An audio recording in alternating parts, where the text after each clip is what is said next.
Os mistérios da noiva do Cordeiro. Seja bem-vindo ao canal Universidade do Reino. Meu nome é Natanael Solis e vamos ver isto à luz da palavra do Eterno. Nós sabemos que as escrituras sagradas são cheias de alegorias, de simbologias e de linguagens figurativas. Nós precisamos sempre estar observando isso porque é uma riqueza, uma poesia profunda nisso aqui. E aqui Jesus está sendo apresentado como um noivo e a sua igreja como uma noiva.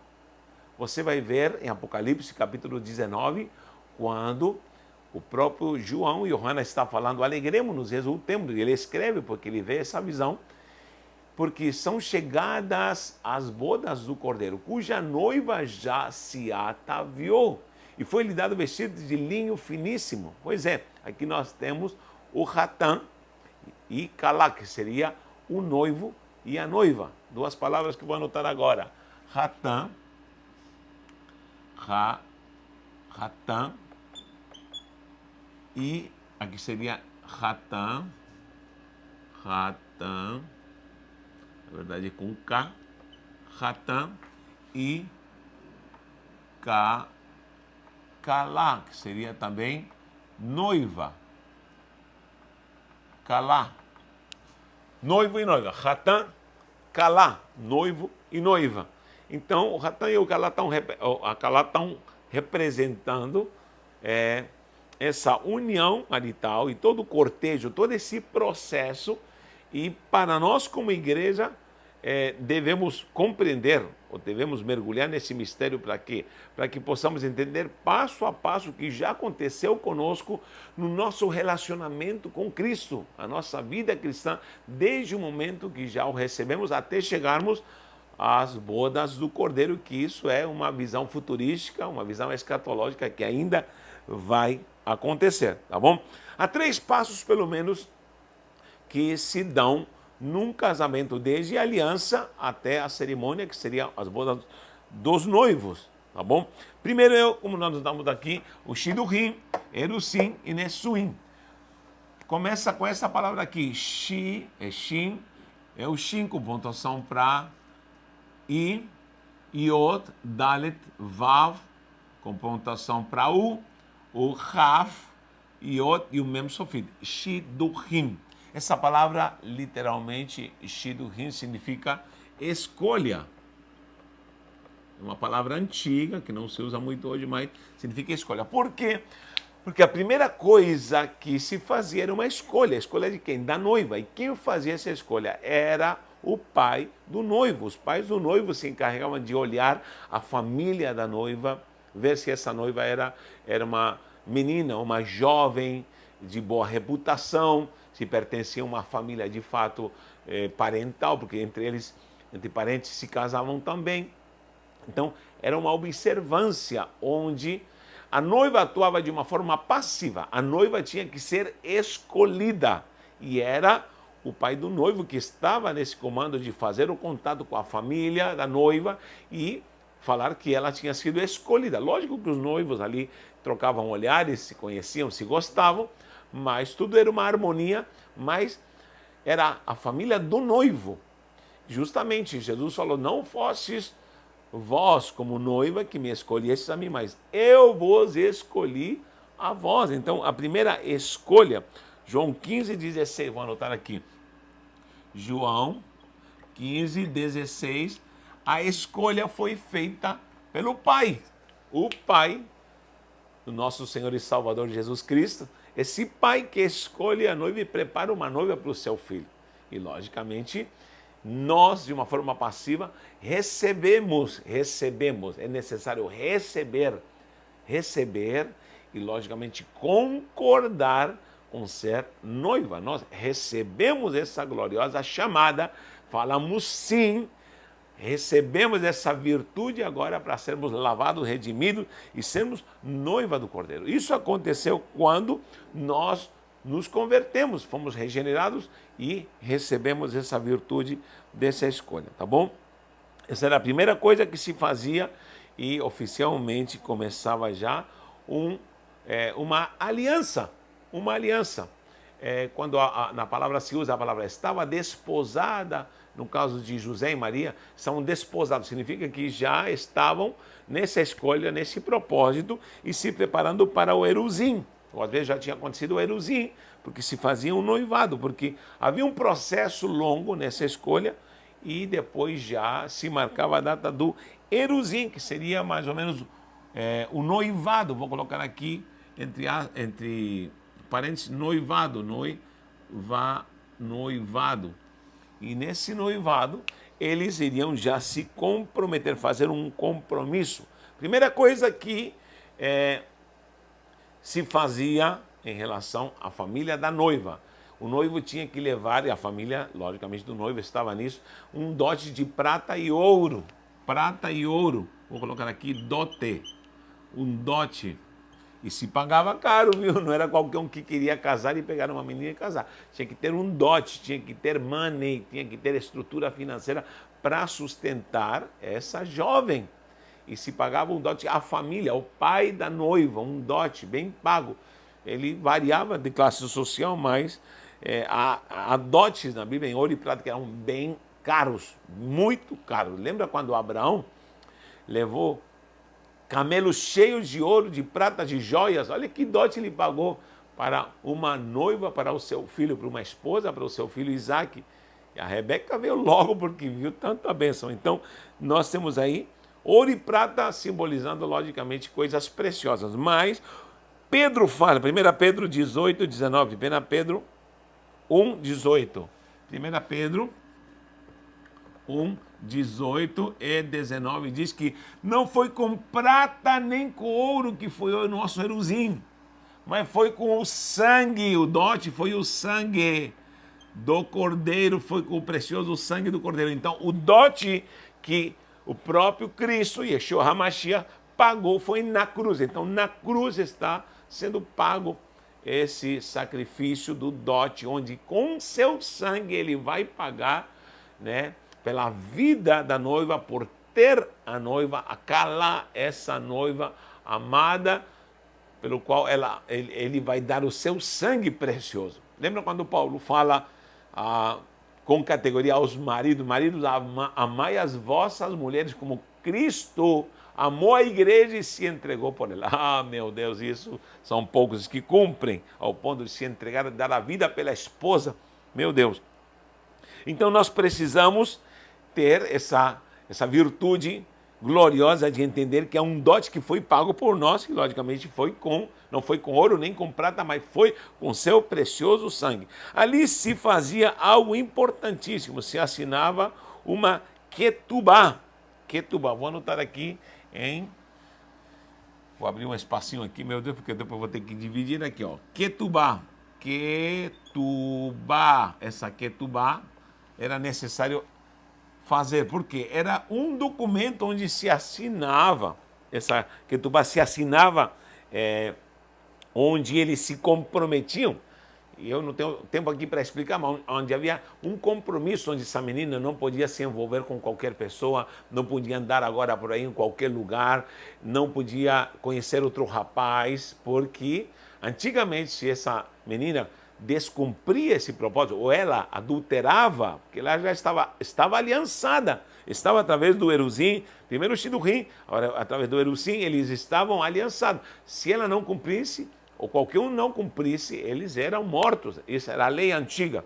Hoje em dia se paga alto um judeu que quebra esse propósito da ketubá, onde é um documento, literalmente, inclusive esse documento, quando eles se casam, é colocado na parede ali da casa, quando eles começam a sua vida, onde há alianças, onde há compromissos, onde há decretos, onde está se colocando em pauta esse compromisso e se confirmando. Querido, vou lhe falar, nossa ketubá, sabe qual é? É a santa palavra de Deus. A ketubá é a autoridade que nós temos na palavra, onde nós estamos a cada dia confirmando a nossa aliança com o Eterno.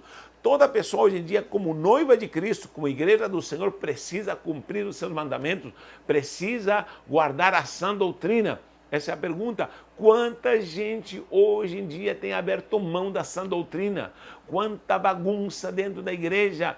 quanta coisa que não procede da sã doutrina, que não está na sua Ketubá santa, era o documento onde estavam ali os regimentos, onde o noivo e a noiva deveriam cumprir esses mandamentos. E numa aliança há compromisso e há benefícios em ambos os lados. Onde o noivo se comprometia e a noiva se comprometia, há benefícios e há também compromissos a se cumprirem. O próprio Jesus se compromete conosco, estar conosco, fazer tantas coisas de bênçãos e promessas para a nossa vida. Por outro lado, a igreja precisa se comprometer para viver isso e se santificar. Então, era uma aliança perfeita e, logicamente, isso precisava ser cumprido. Então, temos a Ketubá, onde temos a representação, onde essa noiva, a partir de agora, não podia estar à toa.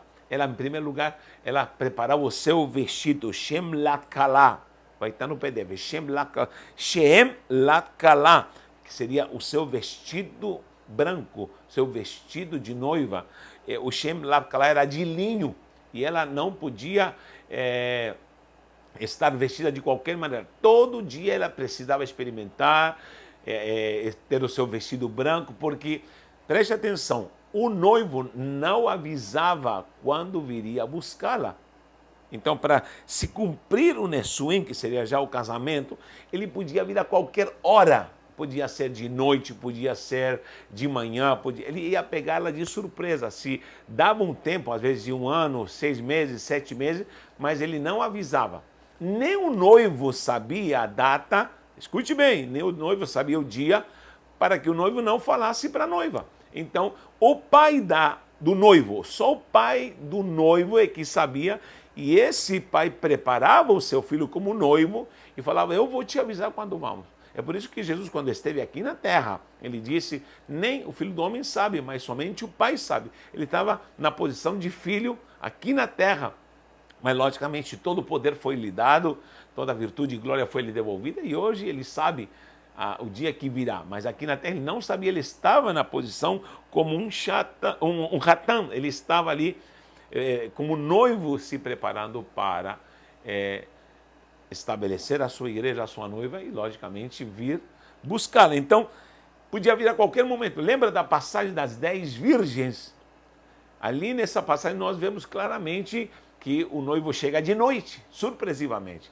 E sempre haviam meninas, donzelas, que cuidavam da noiva para penteá-la, para cuidar do vestido, para estarem preparando, e essa noiva não podia se distrair. É o que a igreja hoje em dia precisa fazer. Por isso diz, sua noiva já preparou seu vestido, Shem Lakalá, o seu vestido branco, o seu vestido de linho, que são as obras de santidade dos justos, da igreja do Senhor. Apocalipse 19, vou colocar aqui, Apocalipse 19, 7 e 8 também, 7 ao 9, leia lá. Apocalipse 19, João fala sobre esta revelação. Então, ela se prepara, obra de justiça, obra de santidade. Agora, quanta gente que se diz noiva do Cordeiro está com as vestes sujas, está bagunçando, está adulterando, está fazendo coisas que não agradam ao Senhor, está totalmente distraída nesta última hora, onde mais do que nunca precisamos estar alerta para olhar para os céus e escutarmos a trombeta, porque o desejado vai aparecer, um noivo amado vai aparecer. Nós cremos nisso, tá bom? Algo importante que se fazia na Ketubá era também fazer um kiddush. Lembra que eu tenho falado sobre kiddush? Meu Deus, falta espaço aqui. Vou abrir um espacinho aqui, ó. Kiddush, esse kiddush, né, que deu na palavra kadosh também. Kiddush significa uma consagração que se fazia com vinho. Sempre o kiddush era pão e vinho. O próprio Yeshua fez um kiddush com seus discípulos. Depois de haver ceado, eu sempre explico uma coisa, a ceia do Senhor é uma coisa, a ceia da Páscoa é outra, é uma coisa. Passou a ceia, depois de haver ceado, tomou o cálice e diz, esse é o cálice da Brit Hadashah, que seria a nova aliança. Então, Cristo faz um kiddush com seus discípulos. E ele diz, a próxima vez que o faremos lá na glória, nas bodas do Cordeiro. Então, ele sabia o que estava fazendo, porque havia 2 kiddushim que se faziam. Esse kiddushim se fazia primeiro ali no Eruzim, quando eles estavam noivando e assinavam essa ketubá, e o fariam novamente quando estivessem ali no Nessuim se casando. Então, a próxima vez que Cristo vai beber do cálice, vai ser na glória nas bodas do Cordeiro. Isso é algo maravilhoso, gente. Então, eles bebiam o cálice e faziam essa aliança, porque o que nós fazemos como igreja hoje em dia, quando tomamos o kiddush, que seria o pão e o vinho, muitos chamam de Santa Ceia, embora esse termo Santa Ceia não está na Escritura Sagrada, mas temos o kiddush, pão e vinho. Nós lembramos dessa morte e lembramos que o nosso noivo vem.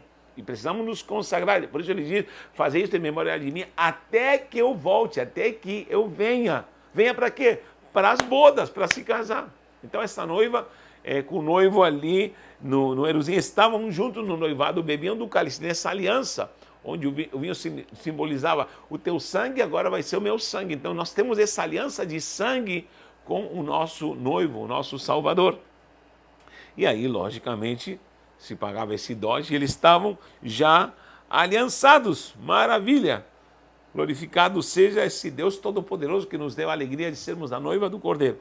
Essa noiva se preparava, estava alerta, né? E normalmente o noivo avisava, mandava recado, estava lá preparando a noiva, e as donzelas estavam junto com a noiva, a família também, e a qualquer momento se tocava o chofar, e o noivo chegava, e se alguém não estava preparado, logicamente, o negócio terminava por aí mesmo. Aí no caso das 10 virgens, eram donzelas, não eram donzelas que iriam se casar, eram as donzelas que cuidavam da noiva. Elas tinham que sair com lâmpada para iluminar o caminho para o noivo, se fosse de noite. Então, isso tem todo sentido. O próprio João, né? O próprio João Batista, ele se apresenta em João capítulo 3, João 3, ele se apresenta como o amigo do noivo. Diz o que tem a noiva, olha o que diz aqui em João 3, 29. O que tem a noiva é o noivo, o amigo do noivo que está presente e o ouve, muito se regozija por causa da voz do noivo, pois esta alegria já se cumpriu em mim. Então ele se apresenta como aquele amigo do noivo que está ali preparando a noiva, o precursor, né? João Batista está se apresentando justamente nessa mesma alegoria. Para terminar, agora vem o Nessuim, onde é o casamento. Então temos essas três palavras aqui, ó. Shidurim, Erusim e também o Nessuim. Essas três partes do casamento. O casamento, Nessuim, que significa literalmente carregar. Carregar. Você sabe que desde a antiguidade existe o costume do noivo carregar literalmente a noiva quando começava a lua de mel. Então, carregar significa tomar a noiva e carregá-la, levá-la, tê-la para si. Então, quando Cristo vem nas bodas do Cordeiro, nós vamos ser tomados e com certeza nos encontraremos com Ele nos ares. Diz a sua palavra, e isso é claro, em Tessalonicenses você vai ver como Paulo na doutrina ensina que nós vamos nos encontrar com o Senhor. E era uma cerimônia muito preciosa, 7 dias de celebração, 7 dias de glorificação ao Eterno, porque esse casal se juntava. E aí eles vinham no altar, havia não é ketubá, se trazia novamente a ketubá, exatamente, se trazia a ketubá para ser lida, e ali se via se cada um havia cumprido esse compromisso, essa ketubá agora era o termo de compromisso, e ali se apresentava a ketubá, onde todos os dois estavam diante de todas as famílias, as duas famílias, e dos familiares e amigos, e eles celebravam. Havia uma rupá, vai estar escrito lá no PDF, me falta espaço aqui, mas a rupá era uma tenda onde eles ficam embaixo, símbolo é de uma cobertura e de bênção espiritual. A roupa era fundamental. Você já viu aquelas tendas que fazem para que os noivos fiquem ali embaixo para receberem a bênção ali do Eterno através do ministro? Eles ali, logicamente, estavam recebendo essa bênção sobrenatural. E ali eles bebiam novamente o cálice. Agora, no casamento, eles bebiam o cálice e o noivo fazia uma coisa, pegava o cálice depois de beber e ele jogava no chão e quebrava esse cálice. Ele quebra esse cálice, porque ele diz, a partir de agora, tudo já é passado, agora começa uma nova vida. Por isso que Paulo diz claramente, se alguém está em Cristo, nova criação é. As coisas velhas já passaram, é isso que tudo se fez novo. Nós temos agora a alegria de termos uma nova vida com o nosso noivo. E aí nesse Kiddush se quebrava esse cálice e, logicamente, estava se consumando essa alegria. Quando o pai da noiva via toda essa cerimônia, ele perguntava, que estrutura você tem para sustentar a minha filha? E o noivo dizia, na casa de meu pai há muitas moradas. Esse termo era usado para dizer que a família tinha posses, ele tinha posses e tinha estrutura. É por isso que Cristo falou assim, na casa de meu pai há muitas moradas. Ele usou essa palavra, muita gente pensa que lá no céu tem muitas casinhas, tem um condomínio fechado e tem casinhas para cada um. Tem gente que até tem sonho de casinha no céu. Querido, gente, pelo amor de Deus, não interprete dessa forma, mas essa interpretação se refere quando o noivo falava, na casa do meu pai há muitas moradas, ou seja, nós temos posses, nós temos estrutura, e sua filha, meu amado, não vai passar fome, porque eu vou cuidá-la e sustentá-la. Então Jesus falou, na casa do meu pai há muitas moradas, e vocês já estão abençoados, vocês têm a herança, vocês fazem parte da minha herança, vocês são a minha noiva amada.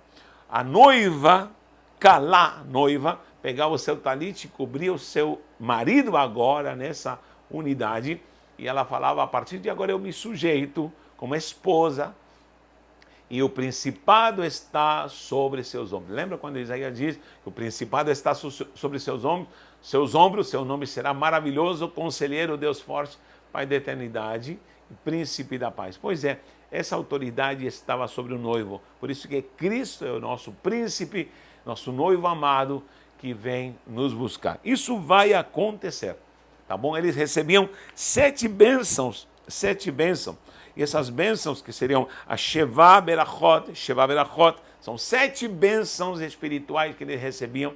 Em outra ocasião vou falar dessas 7 bênçãos, mas está aí uma ideia de como hoje nós como igreja precisamos nos preparar e falar, Maranata, a hora vem, Senhor Jesus. E você, está se preparando para esse encontro com o nosso noivo? Tomara que sim. Deus te abençoe grandemente. Um abraço e um beijo no coração.